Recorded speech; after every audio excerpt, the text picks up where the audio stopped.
Another Acro critique video, why not? I'm watching Chris Thomas fly his one design through the 2019 IAC Sportsman Known. This is Acro critique video number 12. All right, Chris, let's take a look. First figure in this sequence is a loop. So we're going to watch Chris, both hands now, and pulling for the loop. And now the float. This is a good vantage point for judging a loop. It's not the best vantage point for other things, but I like how we can see the loop. Okay, and I have some things to tell you about the loop right away. So what I want to do is go back to the start of the loop, if I can find it. And I see you're using two hands. And the thing about the loop, the beginning of the loop, is you're going from a straight line to a radius. And in a loop shape, in a round loop, the maximum G is going to be on the bottom of that loop, because that's where you're fastest. So that is where we need the most G, and you're coming into it fast. So you are going to have to get to quite a bit of G at the very, very bottom. Well, before that half loop up, the first part, you're going straight. So immediately as you start the loop, you must have a very, very high amount of G, right? So that means the stick has to move very quickly. We're at the neutral position or straight and level position. And then once we begin the loop, the stick needs to move very quickly back. And what I see in the video is you use both hands, which will allow you to move, to put a lot of force on the stick, but the stick itself is not moving very quickly. The stick is moving slowly. I see you pulling back and using both hands to maintain the G. But that won't make the bottom of the loop round enough. The important thing is not how much G you have or your strength. You can probably fly this figure with one hand very easily. The important thing is the stick moves very quickly. We go from the straight line to the loop, and we want that to look like a straight line that then begins a radius. That means the stick moves very quickly. That's just how you have to do that. Then we get to the float position. Now the float happens when we're up about here, and we have the stick back now. And by the way, when we bring the stick back, we just sort of leave it there throughout the loop. I can't tell well enough what you're doing with your hands, and that's okay. I don't need to to critique that part. But just as a matter of technique, we bring that stick back, and we basically leave it there as we come up on the front part of the loop until we get to our float position, at which point we relax the stick a little bit through the float over the top. And then when the float is over, we then bring the stick back at a sort of a gentle rate back to the position it was in at the front of the loop, the same position. And the way it works out is you're going slower and slower as you go up, and it just happens that pretty much if you pop the stick back and hold it there and kind of leave it there, as you get slower, the radius sort of sorts itself out until it's time for the float. And then as you're done with the float, you kind of bring it back to that same position. And as you get faster, it's kind of again sorts itself out until you get back to level, at which point you pop the stick back forward briskly. Briskly, not so briskly that you break the airplane, and not so briskly that you stall the airplane, but briskly. That's brisk. So what I see here is a little bit of maybe, I'm imagining, effort to make it smooth. But we actually don't want smooth movement of the stick in this situation. And in many situations, we must have very, very rapid movement of the stick to get the shape we want. So that's what I see here. And you're willing to pull G's. I'm sure that's going to be to your benefit, but I just think it could move quicker. And then here as well, I feel like you're applying more and more G as you get down to the bottom. It would be more G, but it shouldn't be that you're feeling like you're moving and adding more and more pressure on the stick. The stick just moves back to where it needs to be for the last half of the loop, and then when you're done with the loop, it pops back to the position you need for straight and level flight. Okay, that's how that works. Okay, next figure is going to be a hammerhead, pulling vertical. Same kind of thing in the pull, and you're positive on this line here. You can see you're positive, and more positive towards the kick. The kick looks pretty good, and negative down. So you're negative down because you were positive up. That's not really a big surprise, but make sure you're pulling to a position that's vertical and holding that position as best you can, holding that angle as best you can. And now I want to watch your pull back to level flight, because again, this would be where the stick needs to move briskly. And what I'm seeing is a squeezing instead of a brisk movement. Now, I don't know your airplane. Some airplanes they need a little different technique, but I think that's going to be what I'm describing is going to be correct for you.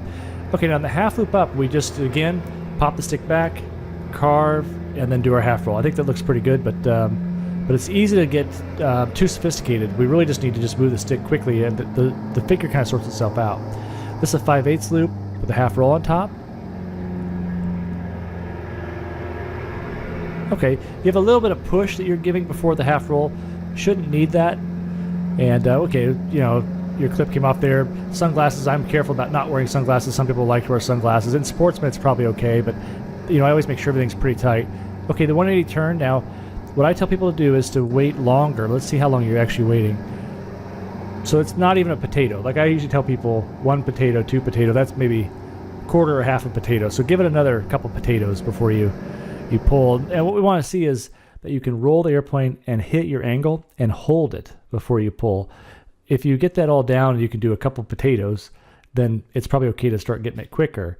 But right now, I don't know if you could hold it. If I made you hold it, it's important that you can hold it as long as we need. So hit that angle, 1 potato, 2 potato, and then pull into the turn. At the end of the turn, pop it to the line you want, 1 potato, 2 potato, and roll out. That's the technique we're looking for right now. Next will be a roll, which looks like you almost did 2 of 2 there. And I think that's just a mental error. I don't think that's probably a technique thing. But there is a technique issue here where you raise the nose at the very, very beginning of the roll. I can see at the very beginning the nose comes up. And that's not correct. The nose cannot be pulled up before the roll. You need to lift the nose during the first part of the roll. It's not that the nose doesn't have to come up. It's just it can't come up separately. And I would say you're well, I don't want to speculate on what's gotten you to where that's comfortable for you, but probably it's something you've done from the very beginning of your rolls. I imagine it's usually people, they start learning with ballistic rolls. They pull the nose up and then wait and then roll. It's a training thing that we do with people, which is fine. But unfortunately, that can't be done in a competition roll. That's a deduction. So to get rid of that deduction, you have to learn how to blend that into the beginning of the roll. And as I've done with a number of people, what I recommend is to do very, very slow rolls to work on that. 10-second at least, maybe even 20-second rolls to the left and to the right. Get used to doing those at a very, very slow rate. And do not allow any up elevator to enter into it before the roll. You're only allowed to lift the nose as you apply aileron. If you do that again and again, you'll kind of get a feel for how it can be done. And it's easier to have you kind of work through that than it is to explain it with words. So that's probably the next step for you. Okay. After the roll, we have a half roll and a half loop down. And I'm seeing in that half, it's easy to make too much of this, but I'm seeing a sort of yaw swing that I'm not expecting at the end of the roll. But let's move on. Now we have pull vertical. It's going to be a wedge. And it's a pretty good technique. I think the pull could be a little better. Let me just watch again here. So again, kind of a squeezing in the pull. Yeah, kind of a squeezing in the pull. We just want to pop the stick back. And, I sometimes tell people just do it like a dumb person would do it.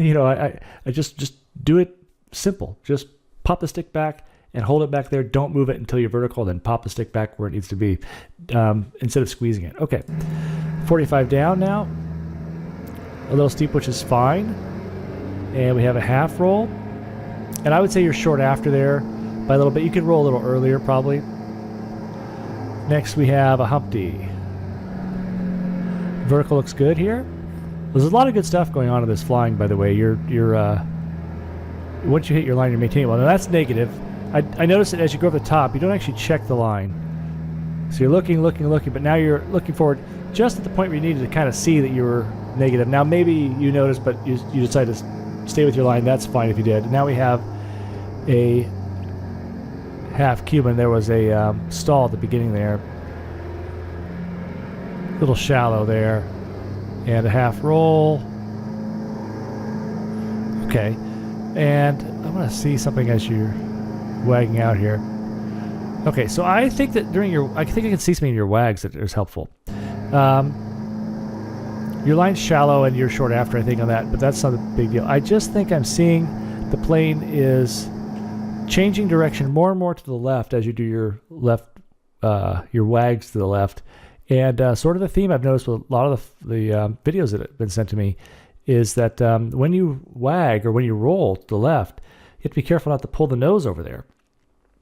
You don't need to move the nose. You don't want to move the nose off your heading. So if you're headed this way and you roll and you see that you're doing this every time and you're actually creating kind of a turn every time you do your wag, that's a sign that you're pulling too much at the beginning of the roll and staying on heading during that wag, or during probably many of your rolls. Now, when you do a full roll, it's easy to do that and then sort of bring it back in the back half of the roll and cover up that mistake. It's very easy to see if someone's doing a roll towards you, but when you're on the x-axis doing rolls back and forth, you might be able to get away with that for quite a while. But when we see you do that in the wags, it becomes apparent, from the cockpit I think that's what's happening. So be aware of that. Okay, let's see. Going back through this, I would say, okay, first thing I'll say is this camera angle, it's tough to see a lot of things. And we had another video that came in with this angle. I can help with some things, but I think the head camera is better. So if you have an option, if you can get a head camera, that's just going to make it easier for me to help you out.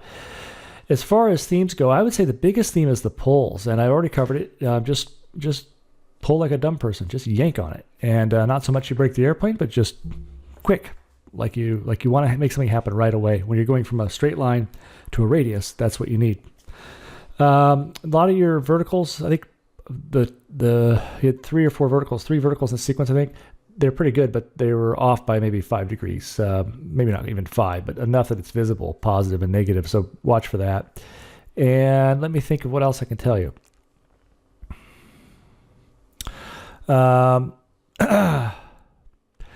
That's probably the biggest stuff. It's really just the pulls. The 180, you can stick it longer. I don't want to just go back over everything I said. I always look for themes at the end here, and I think pulls are the theme. Pulls and maybe do some roll drills would be the 2 things I think would be most helpful for you. Okay, Chris. Hey, good job. I love watching the One Designs fly. It's really cool, and I look forward to meeting you. And also, I'm curious where you are flying. So let me know if you get a chance. Send me an email, and I'll put it in the description. I'm just curious. Okay, thanks for stopping by, everybody. Good to see you. I'm going to be going to another trip. I'll be gone for like 2 or 3 weeks, so I'll try to let a big queue develop. I got, by the way, some videos. I just can't get to all of them. That's just the way it is, but I try and pick the ones out that I think are helpful to people. So please keep sending them in. I really appreciate it. See you guys next time. Bye-bye.